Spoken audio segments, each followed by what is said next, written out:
Vasudevaya.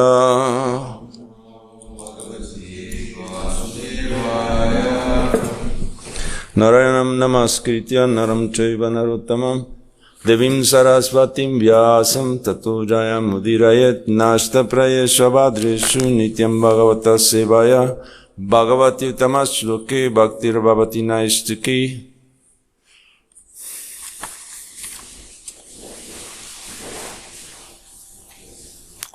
So we are reading from the 4th canto, chapter 2. Daksha curses Lord Shiva.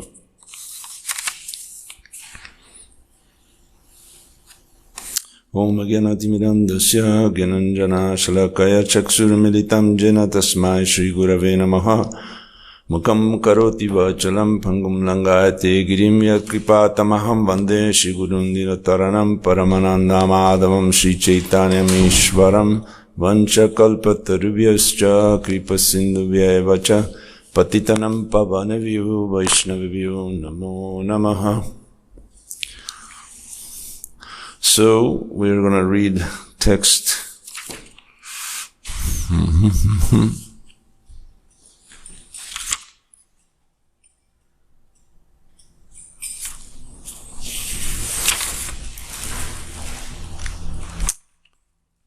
14:15, right? What did you write? The 14? Yeah, it's like the first half. Okay. Pritavaseshu godeshu Pretairbuta ganairvrita Atatyunmattavanagno Vyukta kisho hasanrudan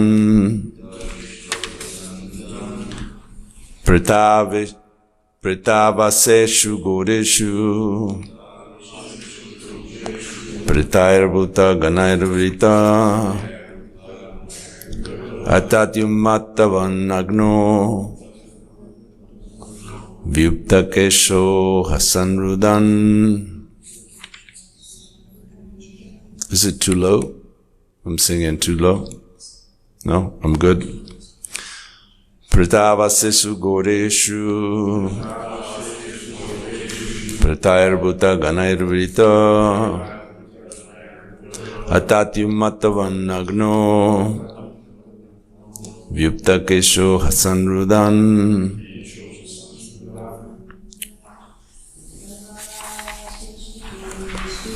Pritavaseshu goreshu Pretairbuta ganairvrita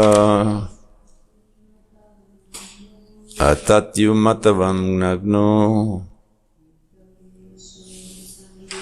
Vyukta kesho hasanrudan. Anyone else?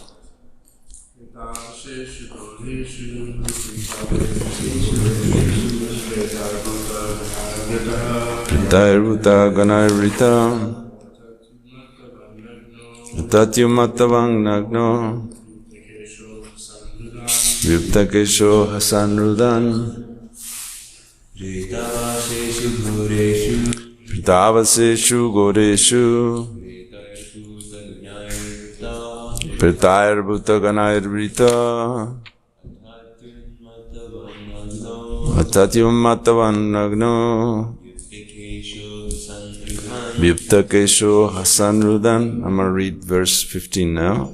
Chita basmakritas nana pritasran rasti bhushana shiva padesho hya shivo mato mata jana priya pati pramata natunam tamo matra matkatmanam. Tongue twister. Okay, I'm just going to read the translation,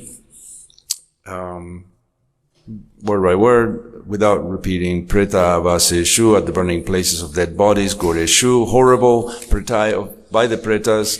Bhutaganai, by the bhutas. Ritai, accompanied by atati, he wanders. Umatavad, like a madman. Nagna, naked.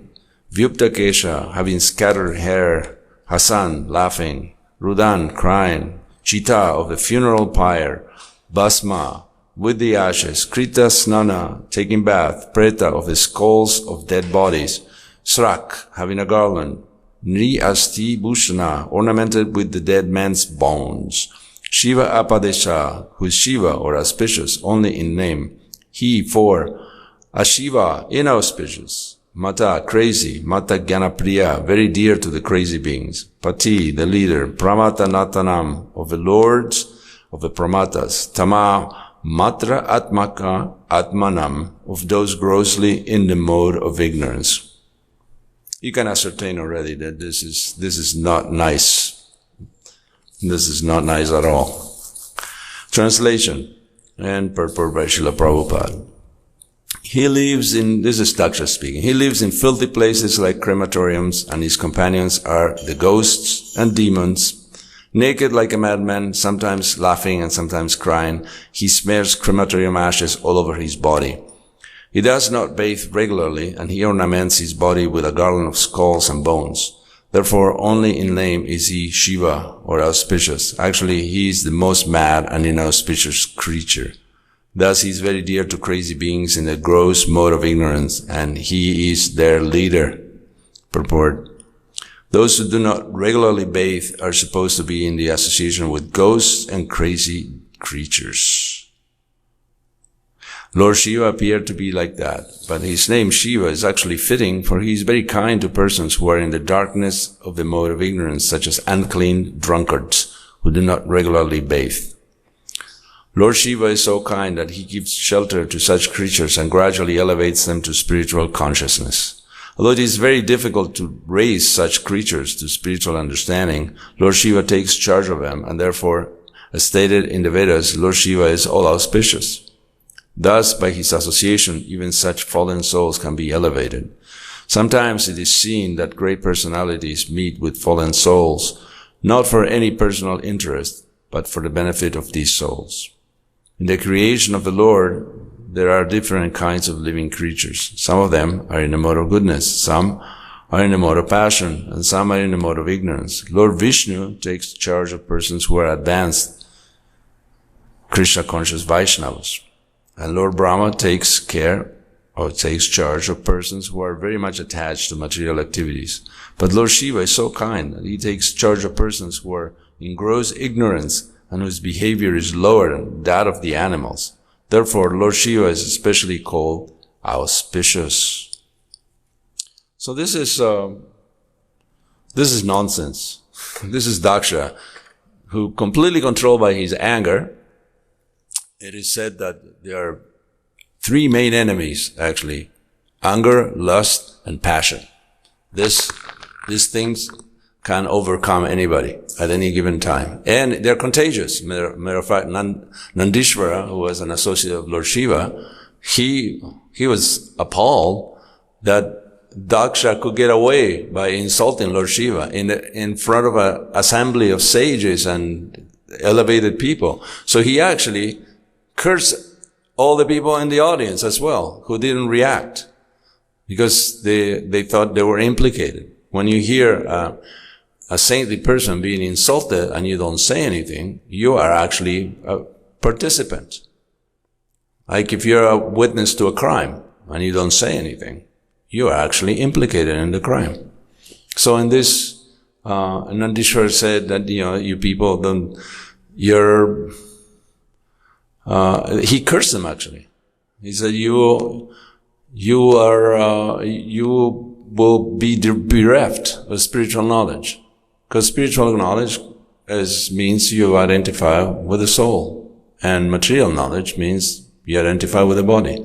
So since they didn't make any difference while Daksha was cursing Lord Shiva, he said, you will not understand the soul, you will not understand spiritual life. But this is bad for everybody, because curses, they tend to they have a detrimental effect even on the person who curses. Especially because in general, curses occur due to the influence with the mode of passion or the mode of ignorance. You're upset about something. So, Lord Shiva He's Vaishnavanam Yata Sambhu. He's a great Vaishnava. He didn't really care. He wasn't very concerned. He let Daksha do his piece, get it off his chest. And he knew, just like some devotees are reactive and some devotees are not reactive. They just let things happen because they know it's something I deserve. We should actually know this, that by our own philosophy, that things that happen to us shouldn't happen to someone else. I mean, may happen to someone else, but not our quota. We have a certain quota of punishment. Just by having made their decision of coming to the material world, which we can't blame anybody for that. We decided, okay, I want to imagine what it'd be like to be number one. And here you have it, your lifelong dream. Now you can, the thing is, in the spiritual world, there's no room for impurities, and that's an impurity, because you're not number one, you'll never be number one, you have never been number one, you have no chance, 0 chances, less than 0, if that's possible. So, Krishna, being as kind as he is, he doesn't want to curtail entirely your wrongful wish. And therefore, he creates a little sandbox called the material world, where you can play. And you can pretend to be number one. So, because this cannot take place in a pure place like a spiritual world, Krishna creates the material world so he can enact this stupid idea that you can be God. There's only one small inconvenience to that plan, is that there's a lot of competition. Yeah, there's about 7 billion people fighting for the same post of number one. And yeah, none of them is qualified. So it's a waste of time. It's an exercise in futility. So Lord Shiva was not concerned about his position. Oh, I'm Lord Shiva. I'm the greatest Vaishnava. I destroy the whole world. What to speak of Daksha? He could have counter-cursed Daksha, just like as easily at Shringi, who cursed Maharaj Parikshit. That's the beginning of Kali Yuga. Maharaj Parikshit could have counter-cursed Shringi, but he understood, no, wait, there's something going on here. First of all, I put a dead snake on his father as a garland because he didn't pay attention to me. I didn't notice that he was totally absorbed in yoga and meditation. And his son cursed me, so I can counter-curse and cancel the curse. Same with Chitraketu Maharaj. When Durga cursed Chitraketu, he didn't counter-curse. All these pure devotees, like Maharaj Parikshit and Chitraketu and Shiva, they have the power to counter-curse, to basically cancel the curse that they receive. But they are devotees and they are smart. They know that this is no point. This is an arrangement of the Supreme. Okay, Maharaj Parikshit, kind of an extreme situation where he was cursed to die. Lord Shiva was cursed in front of an assembly of sages, and it's kind of embarrassing, and his own brother, who, by the way, Daksha, also insulted Lord Brahma, his father. He didn't even call him my father. He said the Lord of the creation, the manufacturer of all things. That's how he described Lord Brahma, which was insulting. He basically, and you will see later on in one of Prabhupada's purpose, he said, he accused Lord Brahma of being less intelligent for arranging a marriage of his daughter with Shiva. She could have done a lot better, right? Anyway, this is what happens.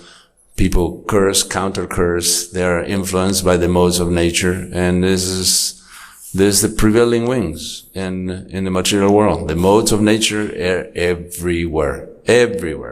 In every action, in every thought, in every situation, there is always a mixture of the modes of nature. It's very hard, actually, to find the undifferentiated modes of nature. They're always mixed, so they're very well disguised. Like, find Waldo type thing. You can't really discover, what mode. I mean, you think, if you think I'm in the mode of goodness, that actually is the mode of passion, because you shouldn't think you're in the mode of goodness. That means you have some kind of desire brewing up. So it's very difficult to differentiate how the modes interact in the material world. And Lord Shiva is auspicious, all auspicious. He, out of his mercy, he is mixing with the Bhutas and the ghosts and demons and people who have literally no chance to escape in the very strict laws of nature. And they will stay in the material world until Kalki comes and said, let's go. And Lord Shiva is actually helping them, elevating them. Just like if you're out in public, book distribution, or, talking to people, and you have a selection. Let's say you go to a place where there are people that are reading Shakespeare and Shelley and Kafka and Joyce, and then there's other people that are playing pool, and there's other guys that are, smoking crack. So what would be your preferred audience to speak about Krishna consciousness? The crack smokers, of course. No, but that's what Lord Shiva does. He chooses those who are just not chosen by anybody else, that nobody will help. So he's actually very elevated. Okay, he hangs around in crematoriums, all right, yeah, he does.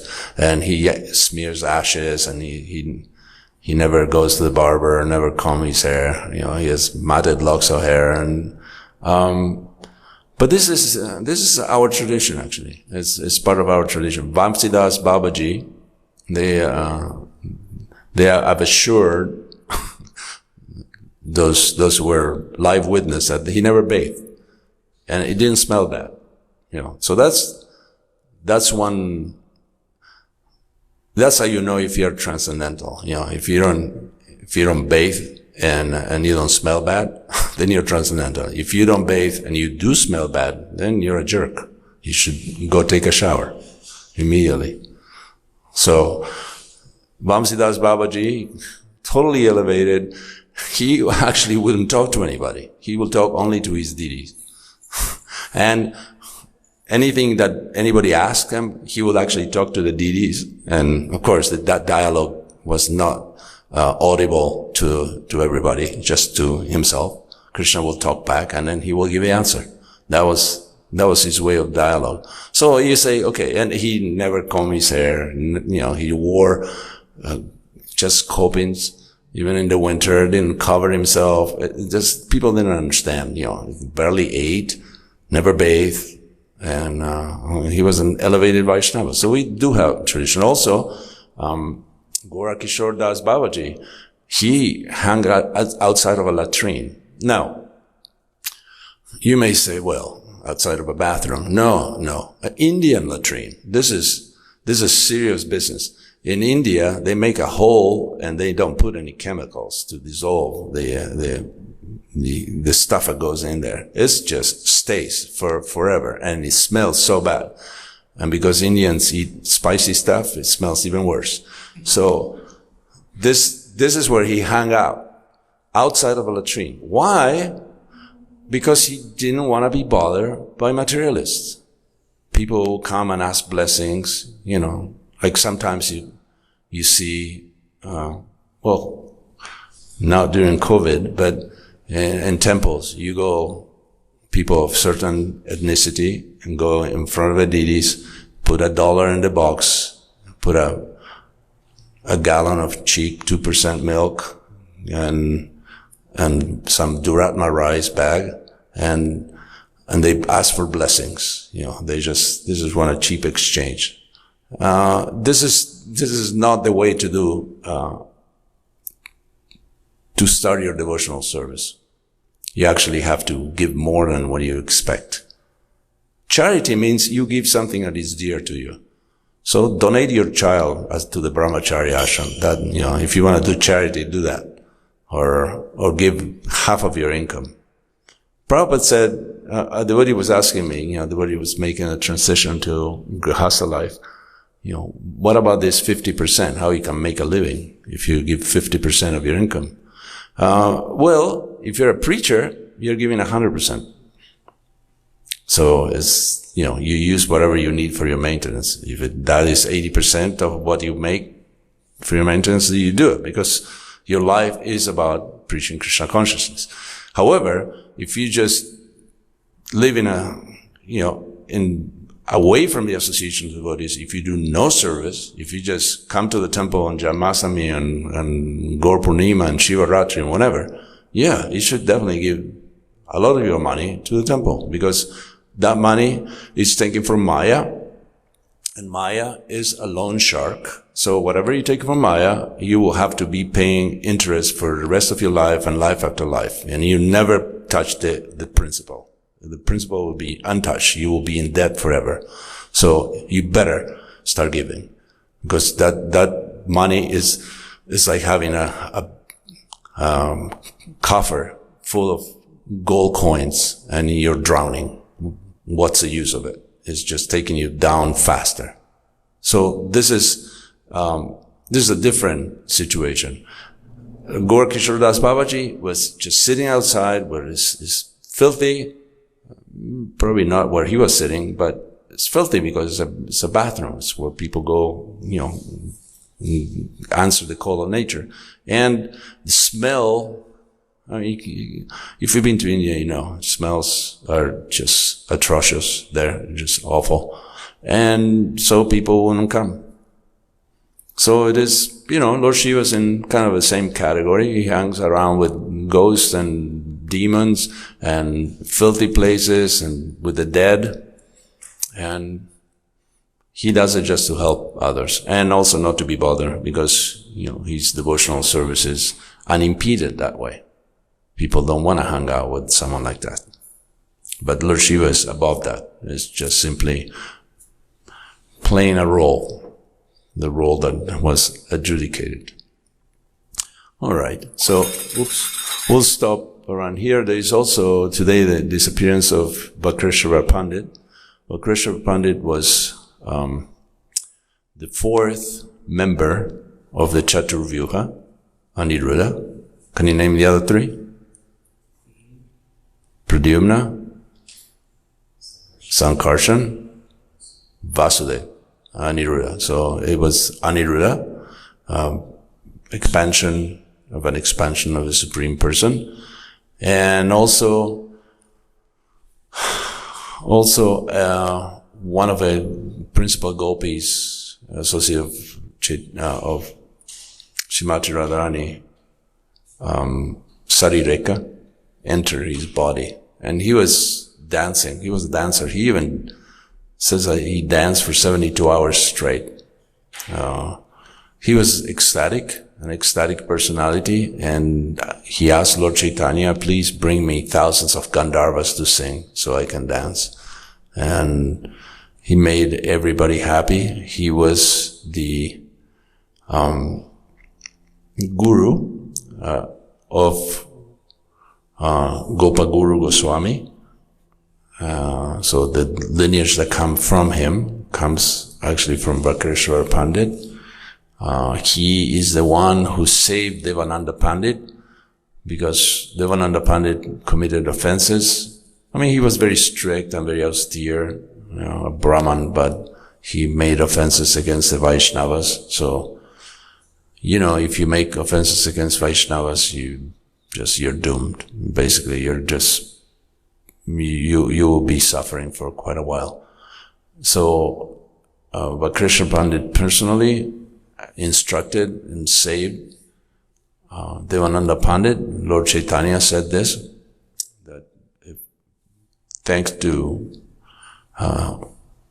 Bhakrishra Pandit, you've been delivered, and now you have to chant the holy name constantly. So that's even millions of years of all sorts of thousands of atonements, they will do nothing if you offend a Vaishnava. Only the holy name can save you. Only the Vaishnavas can save you.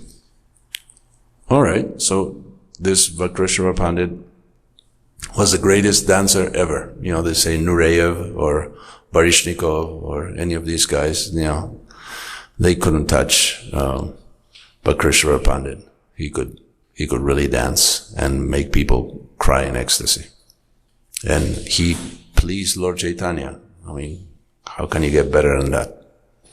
You can please a few Shudras by doing a few pirouettes, but who can please Lord Chaitanya by dancing? By Krishna Pandit. So we owe him a debt of gratitude, and to the many Vaishnavas that came with him, after him, for paving the path back to Godhead. That is such an incredible process, that you just chant Hare Krishna, and you dance in ecstasy, and you take remnants of the food, wonderful, very delicious food that's been offered to the deities, and you go back to the spiritual world.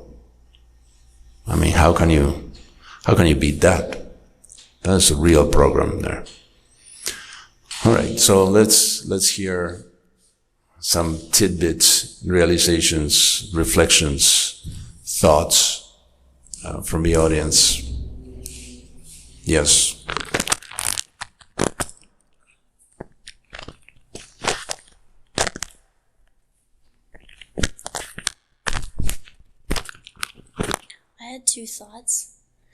I have two thoughts. One is that you listed it, lust, anger, greed. I was thinking another one on there is envy. And it seems like anger is more like anger comes from lust, envy, greed. Anger seems less of a, like those other ones are more deeper rooted, where anger is sort of like this, a product of them. That's just one thought. And then the second thought is I found it really interesting that Lord Shiva is being criticized for not having a home, for hanging out with certain people. And I was thinking that because of those things, lust, anger, envy, greed, we find so many things wrong with someone. Even if Lord Shiva did have a house, he'd be criticized for the house he had. Or, like some people are criticized for having like a big house and lots of money. Lord Shiva's being criticized for having no house and being in a dirty place. Or someone maybe, it's like, it just seems that it doesn't matter what the situation or condition is, that anyone of any stature in any situation is subject to criticism.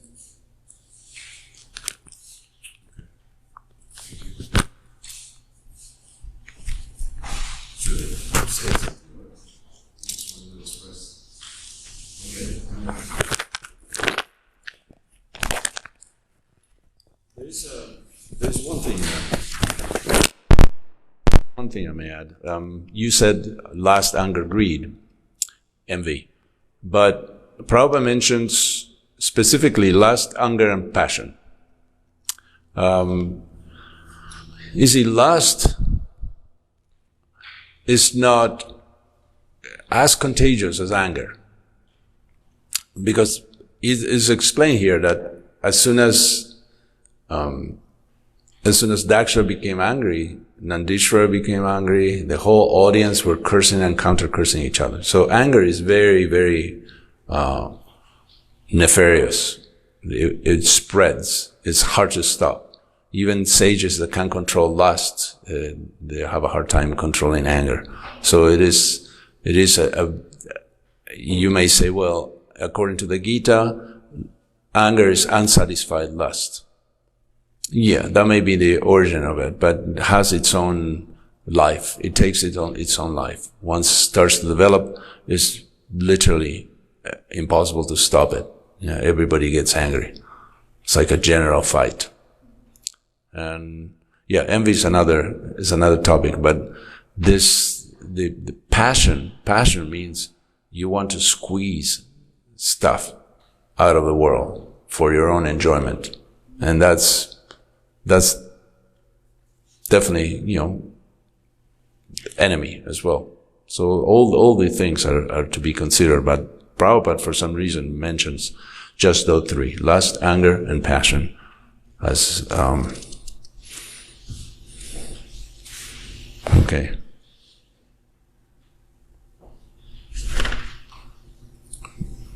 Yes? Tushta Prabhu? Even without the mic, the sound is so good now that... No, it's so good that even without the mic, questions can be heard. Oh, yeah? Yeah, it's like... I don't know about... No, not on Facebook, but I was actually quite impressed. Like, even after class, you can hear all the conversations going on in the temple room. So, I liked your point about the example of Parikshit Maharaj, curse, Chitraketu, Lord Shiva. We can also see with, various personalities in Chaitanya Charitamrita, Srivas Thakur with Gopal Chapu. Anyhow, these personalities, it reminded me of a quote I was just reading this morning. Satyanandan Swami, at the end of his book, Living Names, was referencing a purport in the 7th canto where Prabhupada unpacks the understanding of the, actually, it's right before that. He talks about when the roots, he quotes some author, but where the roots are deep, even if externally it looks like a big tree and it's been around.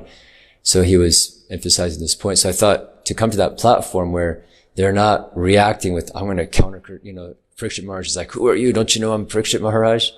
He didn't fight it. He didn't fight it. And, which he could have. As you said, most of us couldn't even counter curse it. They could have counter cursed it and carried on, and there would have been no fault. But they had such depth, and dignity. They were fearless. They didn't have any resentment. And they didn't get into that kind of blame game or, I've learned this definition of resentment, like drinking poison while you're wishing ill for the other person. And so again, this point of having that depth, and he was referring to this in our Nam Bhajan, that it's so important that we actually put attention, we actually chant attentively. Otherwise, we could just fall over and respond with resentment, respond with vengeance or counter cursing. Whereas these stalwart personalities have such depth and stability. So anyways, those examples you gave, I was thinking of that example of, even a strong wind can't blow over a deeply rooted tree.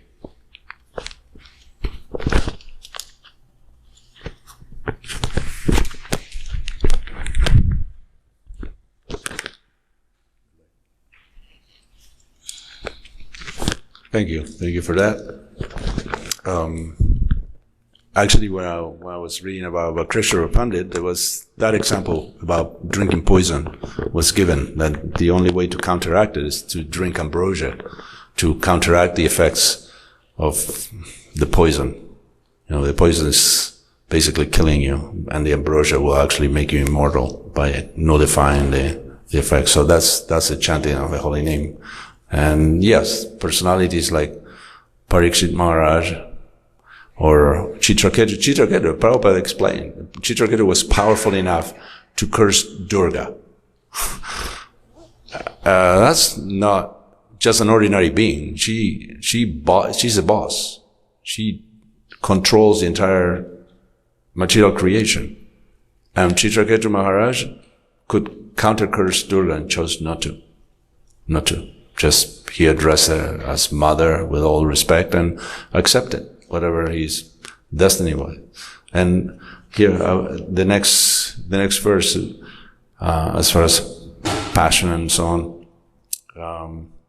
In Bhagavad Gita, therefore, it is advised that one who desires to make tangible advancement in spiritual consciousness must avoid three things: lust, anger, and the mode of passion. Actually, we can see that lust, anger, and passion make a man crazy, even though he be as great as Daksha.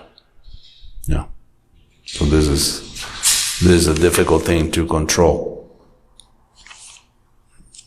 So if there are no other things, we'll end up a little earlier. Oh, yeah. Nidra, you want to say something? Yes. You're going to curse me?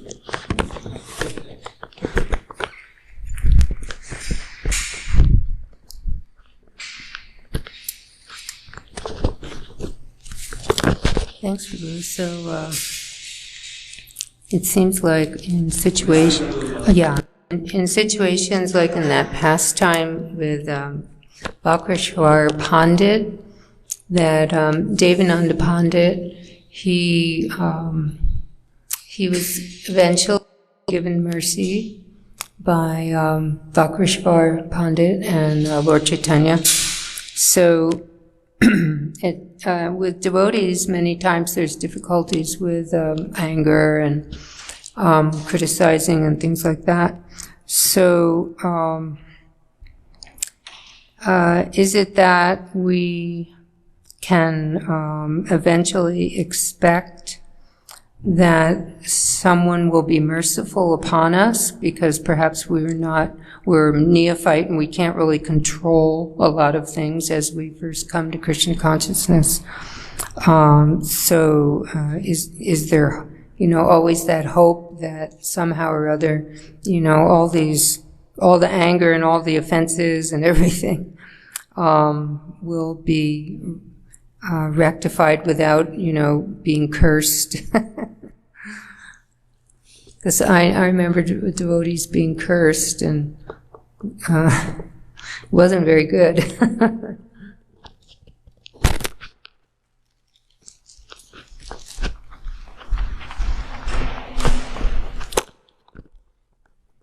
I only saw one instance of, it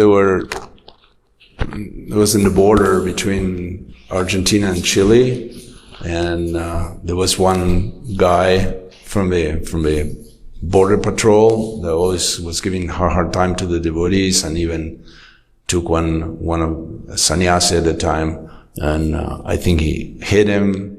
I mean, it was a common thing. So next time the devotees went through the border from one country to the next, they all wrapped their finger around the threads and, cursed that guy and broke their threads.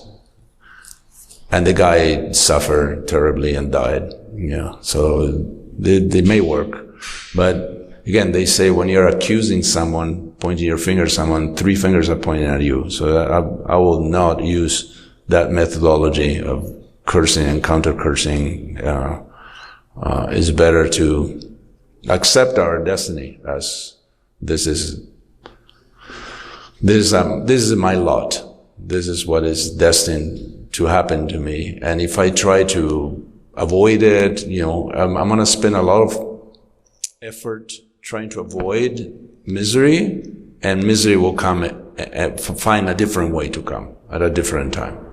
So best thing is to accept your lot, that just you made a wrong choice to come to the material world, and that comes with a lot of small print, among which suffering is one of them. So you will have to suffer. You will have to suffer, and sometimes the suffering is not physical. Sometimes it's mental. You're ignored, vilified, insulted, neglected, abused, and that mental anguish is even stronger than physical pain. And that creates an impression in our mind and makes our functioning difficult, because we are always thinking about that is always going around our minds. We just have to learn how to transcend, because there is no permanent solution to any of these things except for that. Everything else is just band-aids to gangrene. It may look fine, but the limb will be amputated eventually. So we should not neglect. And we shouldn't blame others either, like, you are the cause why I am suffering for this, No, I am the cause because I'm suffering, and you happen to be the vehicle that Krishna chose for me to experience this kind of misery. And if you weren't the vehicle that Krishna chose and you volunteered yourself to make me suffer, then, there is a dark future for you as well. So do not participate in that kind of events on your own. If you're an instrument, that's one thing. But if you voluntarily, take the task of being the little Yamaraj, you're gonna be suffering yourself. So we should avoid that. Yeah.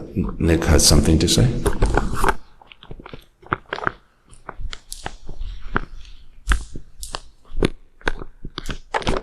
Thank you for class. In the translation, it says that Lord Shiva spends times with the ghouls and demons.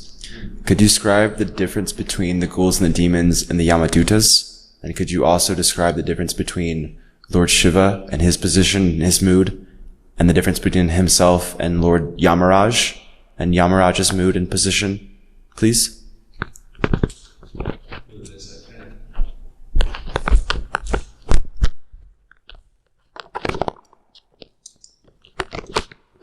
I'm not sure what a ghoul is. I think it's like a kind of a ghostly creature with evil intentions, or a prankster with no body, no gross body. Yamaraj and Shiva are two different personalities. Yamaraj's job he's doing is applying the law and common sense, hopefully, to dispense justice. That is not like, of course, if you go to prison and you ask everybody's innocent there, So there may be victims, and one of those times I asked him about the death penalty. And he said, well, what about it? I said, well, isn't that cruel and unusual punishment? Isn't that sometimes people because by just not doing a good example of justice, other people will suffer. The innocent people will suffer by letting all these criminals roam around and get away with technicalities and so on. So, and I remember him quoting a story about this journalist who was interviewing Saudi Saudi prince. I don't even know if they have princesses there. Saying, but you guys are barbarians. If somebody steals, you cut their hand off. And if somebody kills, you cut their head off. And the prince was saying, this was in the 70s. It was not now. I don't know what the system is now. Probably they still have something like that. And the prince said, you don't understand, ma'am. We haven't had a serious crime in nearly 20 years. So it's a deterrent. And it works. It works. We don't want to roam around cutting people's heads. But if they put themselves in that situation, we will do that. And it works. Just the idea that, if you cross the line, you're out of the game. That is serious. So Yamaraj is dispensing justice. He has his agents, Yamadutas. The Yamadutas they're not exactly devotees, but they are devotees of Yamaraj. And because Yamaraj is a great devotee, he's a Mahajan, he's one of the 12 authorities in devotional service, then indirectly they are, they are good. But, and they also have a job. It's like some people like to, they can't wait for Halloween to scare the neighborhood. You know, they dress up and as ghouls and demons and just go scaring people. They get a kick out of that. So the Yamadutas, they have kind of a deep Halloween desire, and it gets fulfilled by having a lifetime occupation where they actually scare the hell out of people. Literally is very scary. You actually faint before you die. So it's not a good thing. I want to end up in a sweeter note than the Yamadutas and the ghouls and the demons. So the other day, Samya Paras Prabhu was speaking about Rath Yatra and Mother Neither as well, asking for stories. So I did have a story, but I was cooking breakfast for the deities, so I couldn't tell it. So I'll end up with this. I was in New York City for the Rath Yatra, mid-80s, may have been 86, 87. And I was pretty ecstatic. I'd been singing with Gunagrahi Maharaj for many hours. You know, we had a little booth where we were, doing kirtan for over and over for hours and hours. And then it was time to leave for the temple. So you take a subway, and I was hurried up by several sannyasis. New York City is very democratic, so everybody mingles with anybody else, or just rubbing elbows with the aristocracy of a movement. And so we were going in the subway. It was like Trivikram Swami and Sridhar Swami, Jadvaita Swami, Vipramukha Swami, etc. Just Gunagrahi and Rompa, and then I remember I did not pay my obeisances to Lord Jagannath before I left the site. I was just thinking, how neglectful of me, not to say, not to pay obeisance, not to say, I'm going now. And I was lamenting. I couldn't get it out of my mind, as we finally go to our, the station, Skemmerhorn, and just walk up the steps and walk about a block away to the temple. And as we were walking, I think I was walking by myself, and a van parked in the opposite way. The street was going this way, both ways, and the van came from the opposite direction and went across the street and parked right in front of the temple and opened the side door. And everybody said, "Hey, can you give me a hand?" And they were bringing the Lord Jagannath back from a side. So I said, "Sure." And so they hand me Lord Jagannath. I carry Lord Jagannath from a van to the altar. So I was so happy that I got this rare privilege to. So it's not that your thoughts are in vain and your prayers are not answered and all this stuff. No. There's a lot going on that we don't know. There's the dark net and there is the light net. The light net is, all the conversations, all the prayers, everything that goes on between the deities and you is being recorded, registered, and corresponded and reciprocated. So I got my wish, more than my wish. I just wanted to pay obeisances, and I got to embrace Lord Jagannath and bring him back home. So, all right, if there's nothing else, we'll end up there. Thank you very much. All glories to Srila Prabhupada.